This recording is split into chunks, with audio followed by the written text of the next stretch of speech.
Hello, this is Jean Marie Ward for Buzzy Magazine. With me today is Joshua Palmatier, who also writes as Benjamin Tate, and both of them write epic fantasy. Okay, Joshua, how do you tell yourself apart? Well, I would say that the difference between the two is that the Joshua Palmatier books are very focused on one main character. So it's written first person, it's all about the main character Varys, how she's growing up in the slums and whatnot. So it's very focused and limited point of view in that respect. And the Benjamin Tate books are very much more multiple points of views, very epic in nature. They're like twice as long. Both of them, though, are dark fantasies, so if you like the dark fantasies, you can check both of them out. Okay. Usually, when you write under a pseudonym, you have to change worlds. And I understand that both the Throne of Amaranthe series and the Well of Sorrows series are set in different parts of the same world. How did you manage that? Well, basically, I didn't manage it per se. I wrote the Benjamin Tate books with the idea of using the Joshua Palmatier name, and then it was the publisher that came up with the idea of using the pseudonym when they came out, and basically it was a marketing ploy. They were trying to expand the audience that I already had for the Joshua Palmatier books by hopefully using the Ben Tate names to draw in additional readers. Varys, the protagonist, as you mentioned, is a young woman, the protagonist of the Throne of Amaranthe series. However, Colin Harton, the protagonist, or at least the apparent protagonist of the Well of Sorrows, is a young man. Which point of view do you prefer, and which presented the greater challenge, and why? Ooh, I would have to say... Well, I get a lot of comments from people that say that I wrote from the woman's perspective in the Throne of Amaranthe series very well. That they were surprised it was an actual male author that was writing that. And in that sense, for that aspect of the question, I would say that I never really thought, while I was writing, I never really thought to myself that this is female, this character is female, and this character is male. I basically just put myself in that person, and I reacted as how a person would react. Yeah. And I don't really attempt to make a significant difference between the male and female. Obviously, you do. I mean, there's certain things where trying to crawl through a space or whatever, you have body different things get stuck. Yeah, different things get stuck and things like that. So I have to take that into account. But mentally, I don't think I made a conscious decision to. I didn't sit down and continuously remind myself that this is a female and opposed to this is a male. I would have to say that coming out of the two series, I'm probably more in love with the Varys character than I am with the Colin character. But I think that it's because the first series is written first person, and the second series is third person, and so the third person I feel more removed from Colin, and I really got in deep with Varys. So I think the reason that I feel more attached to Varys is because it was first person, and I had to get in so deep into her character that I feel like I know her more, know her better. The Well of Sorrows series is third person, and it's also multiple point of views. So it's not, Colin is the main protagonist. Like in book one, he is probably 80% of the book. But there are these other point of view characters, so it's a lot more, it's a lot wider. And so I'm involved with more characters in that series than I am. So I think that's why I prefer Varys over, I feel more in touch with Varys than I do with Colin. And Colin goes through an interesting character arc that in some ways makes him more than human. Yeah. And that might be a little, was that a little bit harder? That actually, well, I mean, that was kind of the purpose of the story, was to take somebody who starts off human, and you know, he's basically just a boy, and at the very beginning he's basically just a boy, and he's an apprentice to be a carpenter, and things happen to him that wrench him totally out of that context and what he was expecting out of life and everything up to that point. And the magic doesn't actually come into the book until you're like a third of the way through the book, and then you just get hammered with it. Or Colin gets hammered with it, and it totally changes him, and it changes his world, and makes him essentially something more than human. And so one of the big questions in the series is he's fighting to remain human at the same time as he's being transformed by this magic into something else. And that's actually one of the coolest parts of the book. That's one of the reasons I'm writing the book, because I'm exploring this and him fighting it and you know, and being forced to make choices that harm him, and even though he wants to do things that retain his humanity and et cetera, et cetera. So yeah, Colin, that's why Colin is interesting to me as a writer. You have planned 3 books in the series?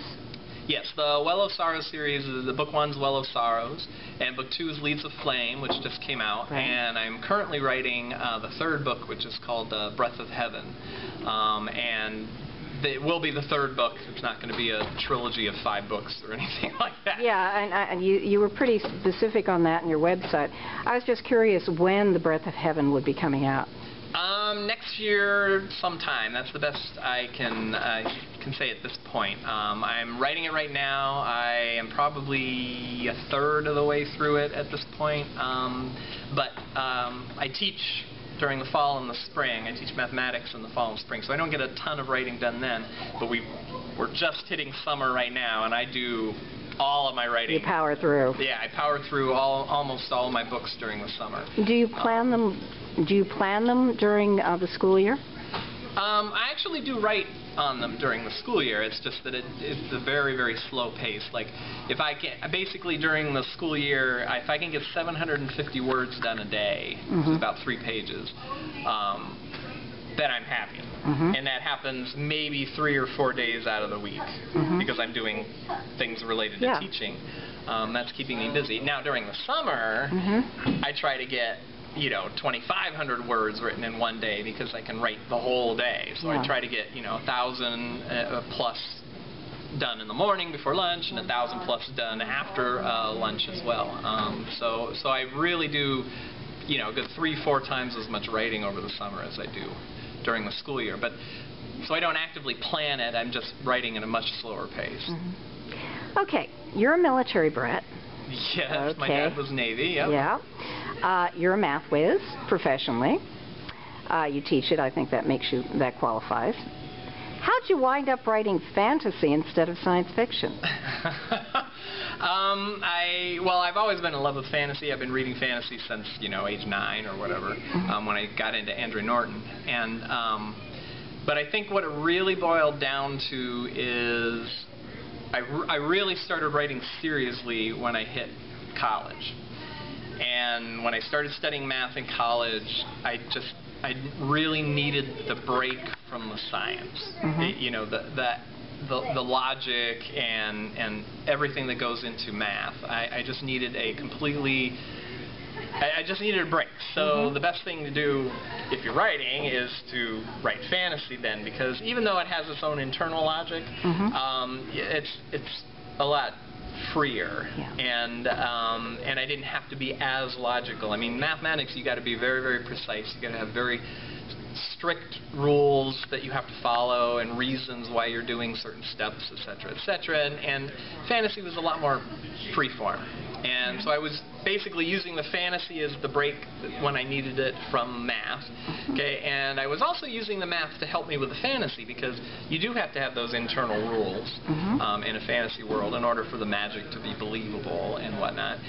But I think I was also using it unconsciously in order to make sure the plot's organized and came to good resolutions, and you have to be very detailed in your math proofs and things like that, and I think I was using that structure and that detail in order to make the fantasies actually work and not not be too freeform. Yes, and the patterning that we were talking about a little bit earlier, you know, finding the patterns and making sure they're consistent and the consistency, and it helps when you have like the current Epic series, when I have multiple plot lines. Yes. And it really helps, the math really helps me organize those plot lines so that they all come together for nice resolutions in the end. Yes. Writing fantasy and teaching obviously isn't enough. About a couple of years ago, you got into editing. How did that happen? That actually happened at the bar. Oh my! Considering the first title, yes. Yes. Basically, I had a multi-author signing with a bunch of friends, and after the signing, we all said, let's go to the bar and relax and whatnot. And so we were at the bar and we were chatting, and so somebody brought up the we haven't had a bar story or a bar anthology like like Robinson's I think it's Kim Stanley Robinson's Cross Time Saloon, and we haven't had anything like that in a long time, and that used to be fairly common.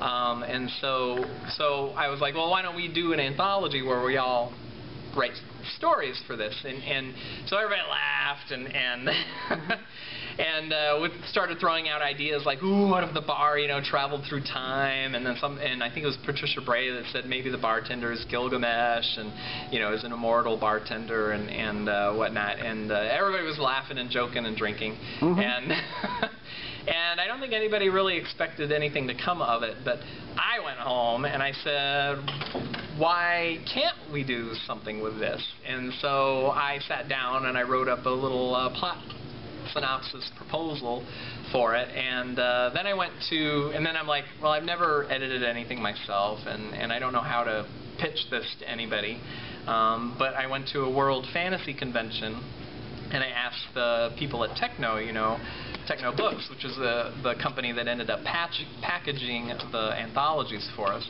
Okay, so I asked them, how do I get this out there? And they basically said, well, pitch it to me.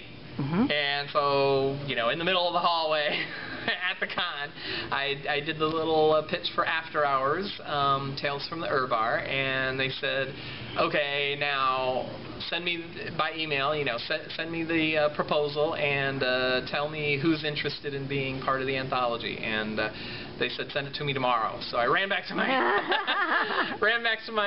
hotel room and wrote out the proposal, and I'd already talked to a bunch of other people, so I added their names to the proposal, and I sent it to them, and they pitched it to DAW, and months later we get news that DAW is interested in buying that anthology. So with Patricia Bray and me as the editors, and so that's how I ended up in editing.